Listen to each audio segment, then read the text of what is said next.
تبارك الذي نزل الفرقان على عبده ليكون للعالمين نذيرا. الحمد لله نحمده ونستعينه ونستغفره ونؤمن به ونتوكل عليه ونعوذ بالله من شرور أنفسنا ومن سيئات أعمالنا ونعوذ بالله من شرور أنفسنا ومن سيئات أعمالنا ونعوذ بالله من شرور أنفسنا ومن سيئات أعمالنا من يهده الله فلا مضل له ومن يضلله فلا هادي له ونشهد أن لا إله إلا الله وحده لا شريك له ونشهد أن سيدنا ومولانا محمدا عبده ورسوله صلى الله عليه وعلى آله وأصحابه وبارك وسلم تسليما كثيرا أما بعد فأعوذ بالله من الشيطان الرجيم بسم الله الرحمن الرحيم الذين يقولون ربنا إننا آمنا فاغفر لنا ذنوبنا وقنا عذاب النار الصابرين والصادقين والقانتين والمنفقين والمستغفرين بالأسحار شهد الله أنه لا إله إلا هو والملائكة وأولو العلم قائما بالقسط لا إله إلا هو العزيز الحكيم صدق الله العظيم. سے پہلے یہ بات بتلائی گئی تھی کہ متقیوں کے لیے جنت ہے اور بہت سی نعمتیں ہیں، جیسا کہ تفصیل سے گزر چکا، اور ان کی کیا صفات ہیں کہ جو صفات ہمیں بھی اختیار کرنی چاہیے. تو ان صفات میں سے 4 صفتوں کا ذکر ہو چکا. 5ویں صفت تھی والمستغفرین بالاسحار، کہ وہ سحر کے وقت رات کے آخری حصے میں استغفار کرتے ہیں. گویا کہ رات کو اٹھتے ہیں، رات کو اٹھ کر عبادت اور دعا اور استغفار، توبہ اور استغفار کرتے ہیں. یہ ان کی خصوصی صفت ہے. اور یہ ایسی صفت ہے کہ جو بھی اللہ کا نیک بندہ، جو بھی اللہ کا دوست بنا ہے، جو بھی ولی بنا ہے، وہ رات کو اٹھے بغیر نہیں بنا. گویا کہ تہجد اور دعا اور استغفار یہ ان کے لیے ضروری. کوئی بھی اللہ کا دوست اور اللہ کا ولی جس کو ولایت نصیب ہوئی، وہ رات کو اٹھے بغیر نہیں بنا. والمستغفرین بالاسحار، تو رات کے وقت، چونکہ رات کا جو آخری پہر ہے، آخری حصہ ہے سحری کا، جس کو وقت کہا جاتا ہے آخری حصہ، یہ جو ہے رحمت کے نزول کا وقت ہے اور اللہ سے قرب حاصل کرنے کا وقت ہے. جیسا کہ حدیث شریف میں بھی آتا ہے کہ اللہ تبارک و تعالیٰ آسمان دنیا پر نزول فرماتا ہے، نازل ہوتا ہے اور اعلان کرتا ہے کیا؟ ایک من یدعونی استجب لہ، کوئی ہے جو مجھ سے دعا مانگے، جو اپنی ضرورت طلب کرے تو میں اس کی دعا کو قبول کروں. من یسألنی فاعطیہ، کوئی ہے جو مجھ سے سوال کرے، اپنی حاجت مانگے، ضرورت طلب کرے تو میں اسے دوں. اور تیسرا من یستغفرنی فاغفر لہ، کوئی ہے جو مجھ سے بخشش طلب کرے تو میں اسے معاف کر دوں. وہ اللہ تبارک و تعالیٰ کی طرف سے یہ اعلان ہوتا ہے. 3 اعلان ہوتے ہیں کہ کوئی ہے دعا مانگے، جو ہے دعا مانگے تو میں دعا قبول کروں. کوئی ہے جو اپنا سوال طلب کرے، سوال کرے، ضرورت مانگے تو میں اس کی ضرورت پوری کروں. اور کوئی ہے جو بخشش طلب کرے تو میں اسے معاف کر دوں. وہ اللہ تعالیٰ کی طرف سے یہ اعلان ہوتا ہے. تو یہ جو ہے قرب حاصل کرنے کا ذریعہ ہے. اللہ تبارک و تعالیٰ کو معافی یہ بڑی پسند ہے، بہت پسند ہے کہ بندہ اللہ تبارک و تعالیٰ سے معافی مانگے، استغفار کرے، توبہ کرے. یہی وجہ ہے. معلوم یہ ہوا کہ بندے سے غلطی ہوتی ہے، معصوم کوئی نہیں ہے. پہلی بات تو یہاں یہ معلوم ہوئی کہ کوئی معصوم نہیں ہے نبی کے علاوہ. ہر ایک سے غلطی ہوتی ہے، تبھی تو معافی رکھی ہے، تبھی توبہ کا دروازہ رکھا ہے۔ اب یہ معلوم ہوا کہ اگر کوئی بڑا سے بڑا آدمی، نیک آدمی، یعنی کہ جس کو ہم نیک سمجھتے ہو، مفتی ہو، عالم ہو، کوئی بھی ہو، اگر اس سے غلطی ہو گئی تو اس سے غلطی ہونا گویا کہ یہ تو دیکھو کتنا بڑا ہے، مفتی صاحب ہے، مفتی دیکھو اسے گناہ کرتا ہے، گویا کہ معلوم یہ ہوا کہ اس سے گناہ بھی ہو سکتا ہے، اس سے غلطی بھی ہو سکتی ہے، تو اس کی طرف کیچڑ اچھالنے کی کوئی اجازت، اس لیے کہ کوتاہی اور غلطی ہو سکتی ہے، گناہ ہو سکتا ہے، تبھی اللہ تبارک و تعالیٰ نے توبہ کا دروازہ رکھا ہے اور استغفار رکھا ہے۔ تو اللہ تبارک و تعالیٰ کو معافی اور توبہ یہ بہت پسند ہے، اسی لیے حدیث شریف میں بھی ہے، اللہ کے نبی علیہ السلام نے ارشاد فرمایا کہ قسم ہے اس ذات کی جس کے قبضے قدرت میں میری جان ہے، اگر تم گناہ نہیں کرو گے تو اللہ تعالیٰ تمہیں لے جائے گا، یعنی تمہیں فنا کر دے گا اور ایسے لوگوں کو پیدا کرے گا جو گناہ کریں گے اور گناہ کر کے معافی مانگیں گے اور اللہ تعالیٰ انہیں معاف کر دے گا۔ تو اللہ تبارک و تعالیٰ کو معافی یہ بڑی پسند ہے۔ تو اللہ تبارک و تعالیٰ کی طرف سے دیکھیے اب یہ اعلان جو ہو رہا ہے، ایک اور حدیث میں تو یہاں تک کہ اللہ تعالیٰ دو ہاتھ پھیلا کر یوں کہتا ہے کہ ہے کوئی قرضہ دینے والا ایسے کو کہ جو مفلس نہیں ہے اور جو حق پورا ادا کرنے والا ہے، جو کسی کا حق چھیننے والا نہیں ہے۔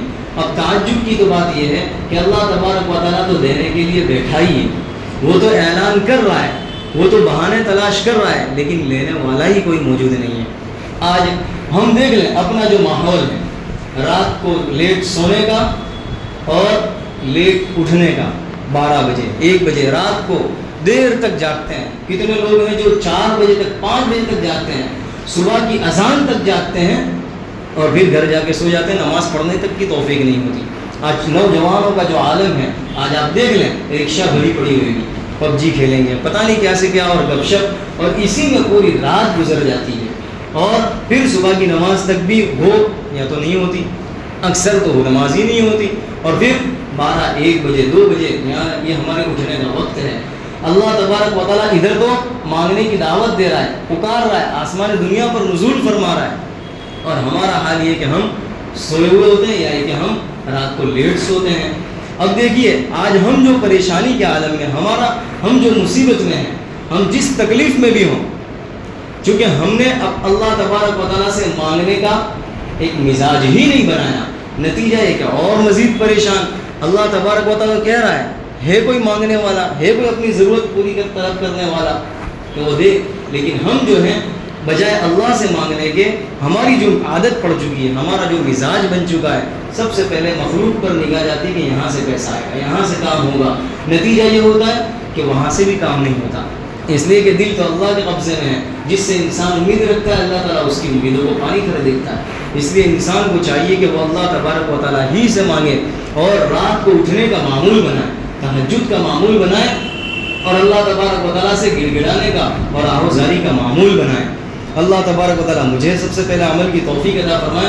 تو دیکھیے کتنی صفات بتلائی متقین کی، الصابرین، پہلی صفت کہ صبر کرنے والے، ہر حالت میں صبر کرنے والے، اللہ کی طاعت اور فرما برداری پر اور گناہ سے بچنے پر، اور جتنے بھی حادثات ہیں، جتنی تکلیفیں اور پریشانیاں، تمام پر صبر کرنے والے، والصادقین، اور سچائی کا راستہ اختیار کرنے والے، دل کے بھی سچے، زبان کے بھی سچے، معاملات، معاشرت اور وعدے، ہر چیز میں سچے اور سچائی کا راستہ اختیار کرنے والے، والقانتین، اور ہر حالت میں، چاہے خوشی کا موقع ہو، غمی کا موقع ہو، تکلیف میں ہو، راحت میں ہو، جس حالت میں ہو، وہ ہر حالت میں اللہ کی اطاعت اور فرمانبرداری کرنے والے، والمنفقین، اور خرچ کرنے والے، جو اللہ تعالیٰ نے مال دیا ہے اس مال کو اللہ کے لیے، اللہ کے راستے میں خرچ کرنے والے، خرچ کرتے ہیں، صرف جمع کر کے نہیں رکھتے، بخل اور کنجوسی سے کام نہیں لیتے، بلکہ سخاوت کا اظہار کرتے، والمنفقین، خرچ کرتے ہیں اللہ کے راستے میں،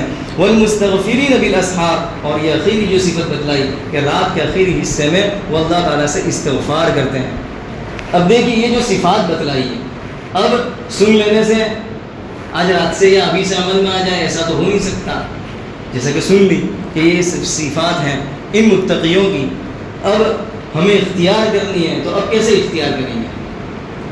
کیسے اختیار کریں گے؟ ایسا تو ہو نہیں جائے گی کہ آج سے شروع، اب ان صفات کو اختیار کرنے کے لیے ان لوگوں کے پاس جانا پڑے گا جو اس صفت سے متصف ہیں۔ ظاہر ہے اگر کسی کو دودھ چاہیے تو وہ دودھ کی دکان پر جائے گا، کپڑا چاہیے کپڑے کی دکان پر جائے گا، نہیں کہ کپڑے کے لیے دودھ کی دکان پر اور دودھ لینے کے لیے کپڑے کی دکان پر، ایسا تو ہو نہیں سکتا۔ تو یہ جو صفات ہیں ان صفات کو حاصل کرنے کے لیے، ان صفات سے متصف ہونے کے لیے ان صفات والوں کے پاس جانا پڑے گا، تب جا کے یہ صفات حاصل ہوگی۔ یہ صحبت بڑی چیز ہے۔ آج آپ دیکھ لیں ایک چھوٹا سا بچہ ہو، چھوٹا سا 2 سال کا 1 سال کا بچہ، اور بڑا آدمی ہے 30 سال کا 25 سال کا 40 سال کا، لیکن جب بچے سے بات چیت کرے گا تو بچے کی زبان میں، نہیں کہ بڑے کی زبان میں بات کرے گا، بچے کی زبان میں توتلا پن اس طرح بات کرے گا۔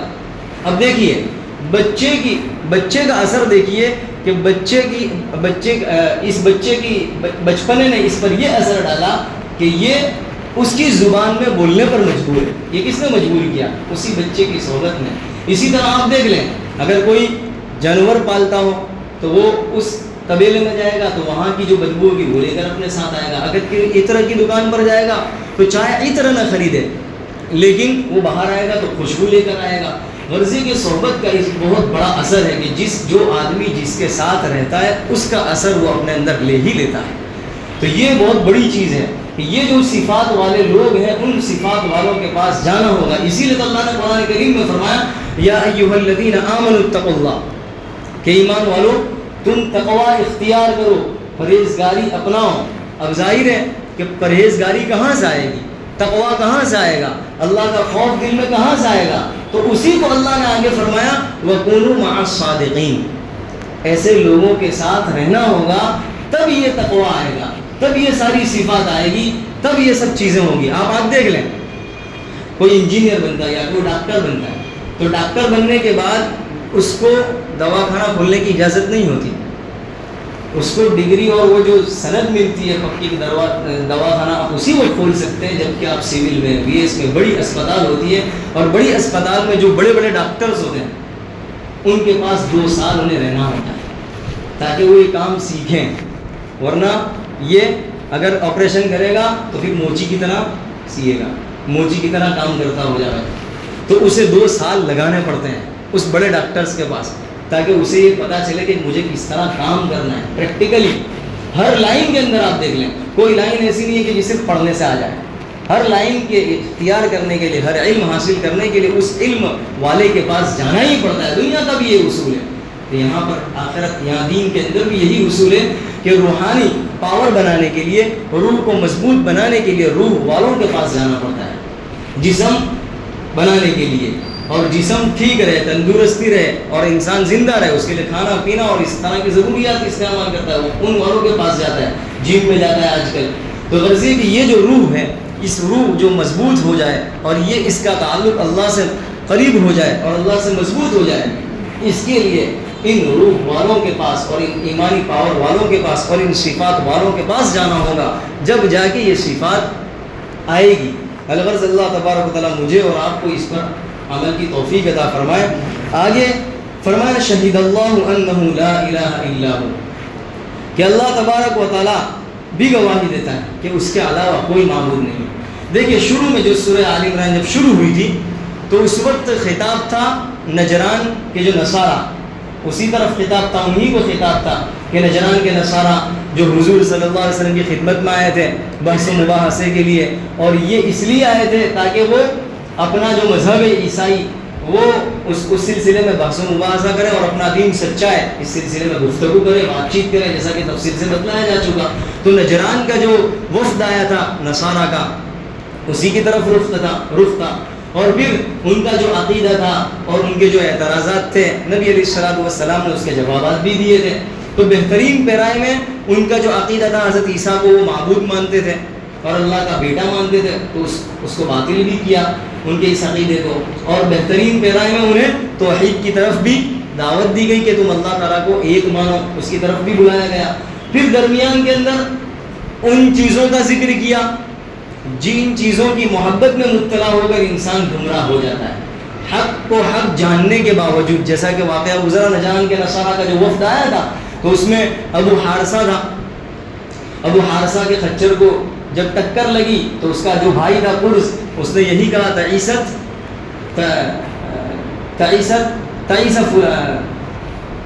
بھول گیا میں کہ نبی کو جس کی طرف جا رہے ہیں یعنی محمد صلی اللہ علیہ وسلم وہ ہلاک ہو جاؤ، برباد ہوگا، اس طرح اس نے بد دعائی دی.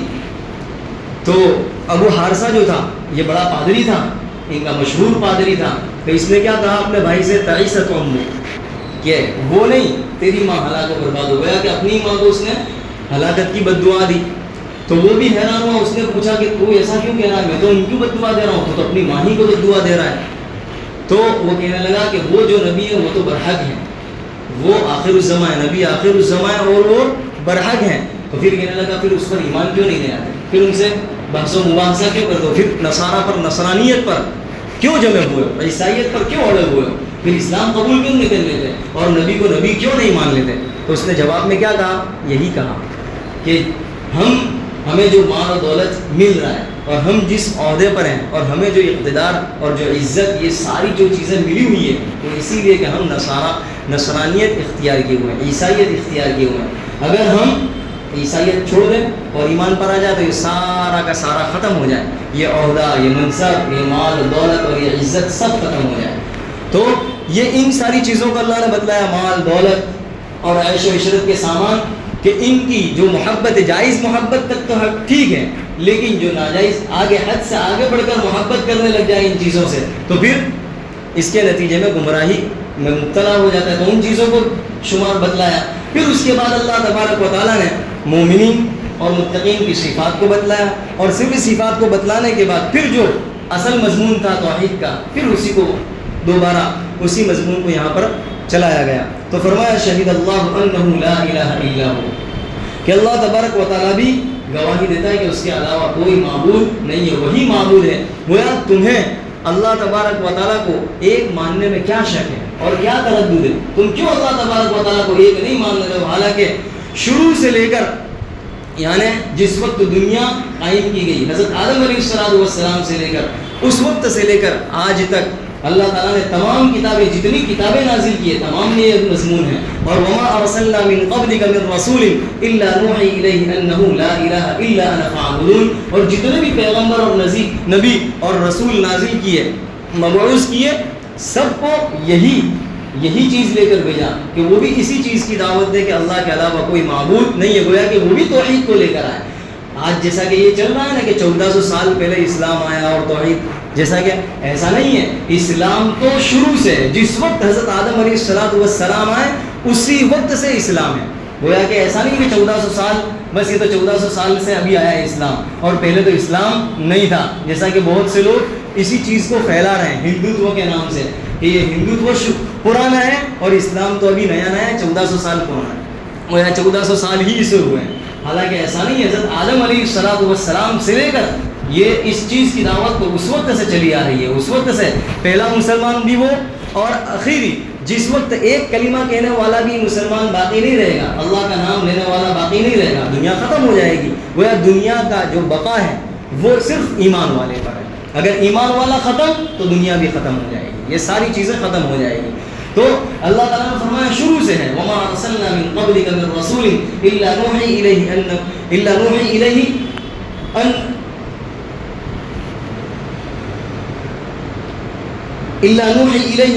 لا الہ الا انا فاعبدون، کہ اللہ تعالیٰ نے جتنے بھی پیغمبر بھیجے ان سب کی طرف یہی وحی بھیجی کہ اللہ کے علاوہ کوئی معبود نہیں ہے. تو جتنی کتابیں اس میں بھی یہ مضمون اور جتنے پیغمبر آئے سب اسی چیز کو لے کر آئے اور اسی چیز کی انہوں نے دعوت دی، توحید کی. گویا کہ اللہ تبارک و تعالیٰ کو ایک ماننا ہے. اور اللہ تعالیٰ خود فرما رہا ہے سنریہم آیاتنا فی الآفاق وفی انفسہم حتی یتبین لہم انہ الحق اولم یکفی بربک انہ علی کل شیء شہید، کہ انسان کو چاہیے کہ جتنی کائنات ہے، کائنات کی جتنی بھی چیزیں ہیں، اور انسان خود اپنی ذات پر غور کر لے، یہ ان ساری چیزوں میں اللہ کی وحدانیت اسے نظر آ جائے گی. آپ اندازہ لگا لیں، ایک سورج ہے اپنے وقت پر نکل رہا ہے، چاند اپنے وقت پر نکل رہا ہے اور اپنے وقت پر غروب ہو رہا ہے، طلوع ہو رہا ہے. یہ جتنی کائنات کی چیز ہے یہ بغیر کسی چلانے والے کے چل نہیں سکتی. آپ آج دیکھ رہے ہیں ریلوے، اگر یہاں ایک پوری جیسے ٹیم ہے جو اس کام کو انجام دے رہی ہے. اگر وہ ٹیم ہٹ جائے تو نہ ٹرین جائے گی وقت پر، نہ ٹرین آئے گی، اور ایکسیڈنٹ ہوں گے وہ الگ. تو ایک دنیا کا ایک چھوٹا نظام، ایک چھوٹا کام کسی چلانے والے کے بغیر چل نہیں سکتا. تو اتنا بڑا نظام اور اتنی بڑی دنیا کسی چلانے والے کے بغیر چل نہیں سکتا. اسی کو اللہ فرماتا ہے سنریہم آیاتنا، کہ یہی چیز اللہ کی وحدانیت کے لیے کافی ہے. تو اللہ تعالیٰ فرماتا ہے شہید اللہ انہ لا الہ الا ہو، کہ اللہ تبارک و تعالیٰ بھی گواہی دے رہا ہے کہ اس کے علاوہ کوئی معبود نہیں ہے، اور معبود وہی ہو سکتا ہے کہ جس کو کسی نے بنایا نہ ہو، جو واجب الوجود ہو. یعنی اس نے تو سب کو بنایا ہو لیکن اس نے کسی کو بنایا نہ ہو، اور اس نے کسی کو، اور نہ اس کو کسی نے جنا ہو، نہ اس نے کسی کو جنا ہو. اور وہ مختار کل ہو، جو چاہے کرے، اور اس کے فیصلے میں کوئی رکاوٹ ڈالنے والا نہ ہو، کوئی آڑے آنے والا نہ ہو. وہ جو چاہے کرے، اور وہ مختار کل ہو، اور وہ قدرت اور ہر چیز پر قدرت رکھتا ہو، اس کو کہا جائے گا معبود. اور جس کا علم محیط ہو، جس کو ذرے کا علم ہو، وہی معبود ہو سکتا ہے. اور جس کے اندر یہ چیز نہ ہو وہ معبود نہیں ہو سکتا. تو آگے فرمایا والملائکۃ واولو العلم قائما بالقسط، کہ ملائکہ اور جو فرشتے ہیں وہ بھی اس بات کی گواہی دے رہے ہیں کہ اللہ تعالیٰ کے علاوہ کوئی معبود نہیں ہے. فرشتے بھی، اور اولو العلم جو اہل علم ہیں، اہل علم بھی اس بات کی گواہی دیتے ہیں کہ اللہ کے علاوہ کوئی معبود نہیں ہے. اہل علم کے اندر سب سے پہلے انبیاء علیہ السلام ہیں، اور پھر اس کے بعد یہ کے بعد دیگر ہیں کہ علماء کرام، حکماء، دانشور، یہ سب ترتیب سے اہل علم ہیں. تو اہل علم بھی اس بات کی گواہی دیتے ہیں کہ اللہ کے علاوہ کوئی معبود نہیں ہے. اور قائما بالقسط، اللہ تبارک و تعالیٰ انصاف کے ساتھ قائم ہے، اور اللہ تبارک و تعالیٰ انصاف کرنے والا ہے.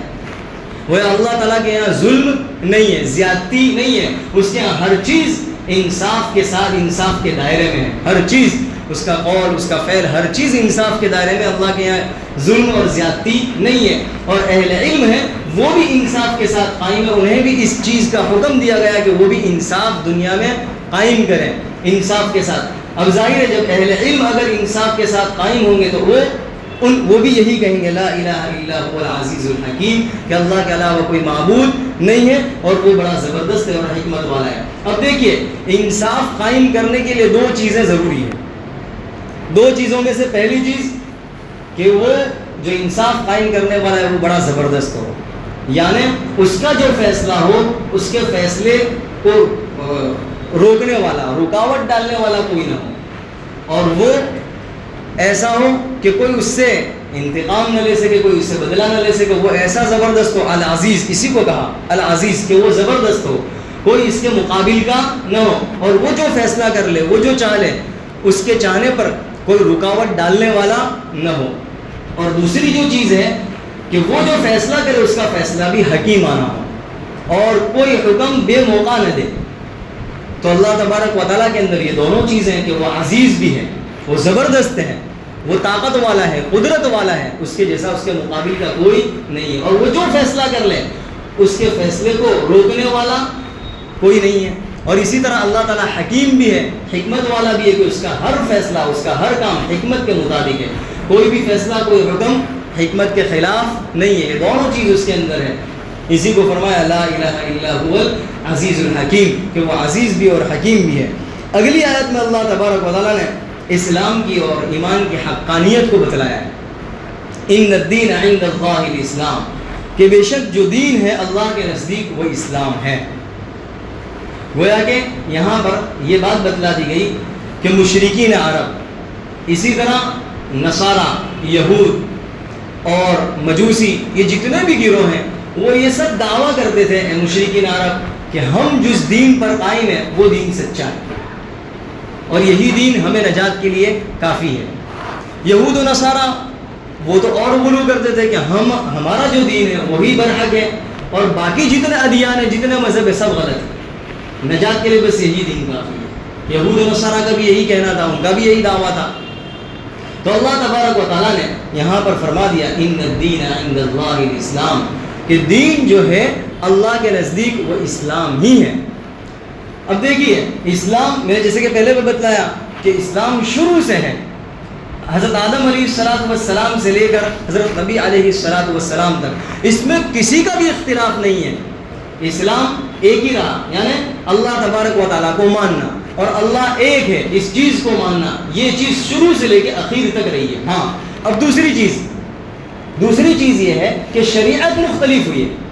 شریعت جیسے کہ حضرت آدم علیہ السلام کا جو زمانہ تھا اس موقع پر ان لوگوں کے اعتبار سے شریعت الگ تھی، اب اس کے بعد جو نبی آیا تو اس موقع پر جو شریعت تھی وہ الگ، تو شریعت یوں سمجھو کہ فروعی جو احکام تھے وہ مختلف تھے، لیکن جو اصول جو ہے کہ اللہ ایک ہے، اللہ کی ماننی ہے، یہ تو شروع سے ہے، اس میں کوئی اختلاف نہیں ہے، تو یہ چیز تو شروع سے ہے۔ اب دوسرے نمبر پر جو بات آتی ہے شریعت، تو شریعت مختلف ہو سکتی ہے اور احکام جو ہے وہ مختلف ہو سکتے ہیں، جیسے کہ بنی اسرائیل کے اندر جو احکام تھے بڑے سخت تھے، جیسے کہ اس سے پہلے بتایا تھا کہ جب وہ گناہ کرتے تھے تو دروازے پر لکھ دیا جاتا تھا کہ اس نے زنا کیا ہے، فلاں نے زنا کیا ہے، دروازے پر لکھ دیا جاتا تھا۔ اور اسی طرح بہت سی چیزیں جو ہمارے یہاں حلال ہے بنی اسرائیل میں حرام تھی، جیسا کہ تفصیل سے اس سے پہلے بتلایا جا چکا۔ تو شریعت جو ہے وہ مختلف ہو سکتی ہے اور مختلف تھی، اور حضرت نبی علیہ السلام کے زمانے میں جو شریعت آپ کی جو شریعت ہے وہ قیامت تک کے لیے ہے۔ تو اب جس موقع پر جو نبی تھا اس کے لیے اسی نبی کی بات کو ماننا لازم تھا، لیکن اس کے بعد جب نبی آتا اور شریعت کچھ بدل جاتی ہے، احکام کچھ بدل جاتے ہیں، تو پھر وہ پہلے والا جو حکم تھا وہ منسوخ ہو جاتا۔ تو نبی علیہ السلام جب آئے، آپ جو شریعت لے کر آئے، تو اب جو حضرت عیسیٰ علیہ السلام، موسیٰ علیہ السلام جو شریعت لے کر آئے تھے وہ منسوخ ہو گئی، لیکن اسلام تو ایک ہی۔ اسلام کا مطلب اللہ تعالیٰ کو ایک ماننا اور اللہ کے علاوہ کوئی معبود نہیں ہے، تو یہ چیز تو شروع سے لے کر اخیر تک یکساں ہی رہی ہے۔ تو اللہ تعالیٰ فرماتا ہے ان الدین عند اللہ الاسلام، اللہ کے نزدیک جو دین ہے، جو مذہب ہے، وہ صرف اور صرف اسلام ہے۔ اس کے علاوہ کوئی بھی مذہب اختیار کرے گا، انسان کوئی بھی دین اختیار کرے گا تو اللہ تعالیٰ اسے قبول نہیں کرے گا۔ اسی کو دوسری جگہ فرمایا وَمَن يَبْتَغِ غَيْرَ الْإِسْلَامِ دِينًا فَلَن يُقْبَلَ مِنْهُ، اسلام کے علاوہ کوئی بھی دین انسان اختیار کرے گا، کوئی بھی طریقہ اختیار کرے گا نبی کے طریقے کے علاوہ، تو پھر اس کا یہ طریقہ اور اس کا یہ مذہب اور اس کا یہ دین قبول نہیں کیا جائے گا، پھر چاہے وہ اسے کتنا ہی اچھا کیوں نہ لگتا ہو، قبول نہیں کیا جائے گا۔ قبول وہی ہوگا جو اللہ نے بتلا دیا، اور وہ اسلام ہے، اور اسلام کا جو طریقہ ہے وہی طریقہ قبول ہوگا، مقبول ہوگا۔ تو اللہ نے فرمایا ان الدین عند اللہ الاسلام، تو اللہ کے نزدیک دین جو ہے وہ اسلام ہے۔ وَمَخْتَلَفَ الَّذِينَ أُوتُوا الْكِتَابَ، جو اہل کتاب ہیں انہوں نے اختلاف کیا إِلَّا مِن بَعْدِ مَا جَاءَهُمُ الْعِلْمُ بَغْيًا بَيْنَهُمْ، علم آ جانے کے بعد۔ اہل کتاب سے مراد یہی یہود و نصارہ ہے کہ یہود کو توریت دی گئی اور نصارہ کو انجیل دی گئی، اور انہوں نے ان کتابوں میں بھی بہت تحریف کر دی، اور آج تو تحریف شدہ کتابیں ہیں، آج ان کے پاس جو کتابیں ہیں، اور آج تو وہ اپنے مذہب پر بھی بہت سے تو قائم نہیں ہیں۔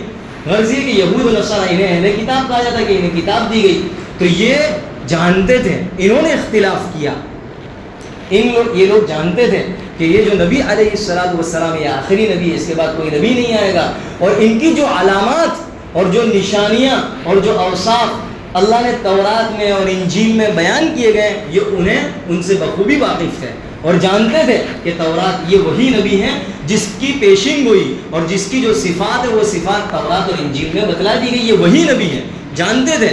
اس کے باوجود انہوں نے اختلاف کیا، انہوں نے انکار کر دیا، نبی کی نبوت کا انکار کر دیا، اختلاف کر دیا۔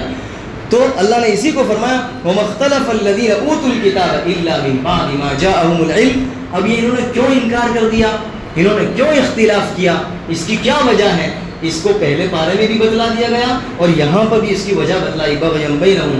انشاءاللہ اسے تفصیل سے آئندہ بتلایا جائے گا۔ اللہ تبارک و تعالی مجھے اور آپ کو عمل کی توفیق عطا فرمائے۔ سبحانک اللہم و بحمدک و تبارک اسمک و تعالی جدک و لا الہ غیرک۔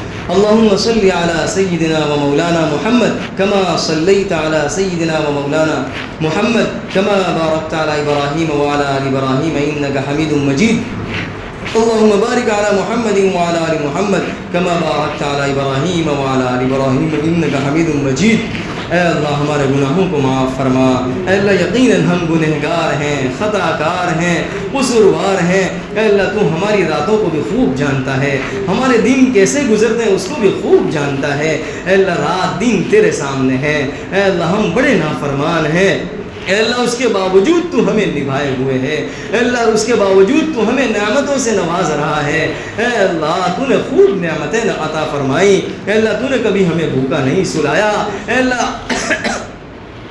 اللہ تو نے اتنی نعمتیں عطا فرمائی کہ اے اللہ ہم اسے شمار بھی نہیں کر سکتے. اے اللہ ان نعمتوں کو کھا کھا کر نعمتیں استعمال کر کے اے اللہ جو طاقت اور قوت حاصل ہوئی اسی طاقت اور قوت کو ہم نے تیرے مقابلے میں صرف کیا, استعمال کیا. اے اللہ ہمارے اس جرم عظیم کو معاف فرما دے. اے اللہ یقیناً تو قادر مطلق ہے.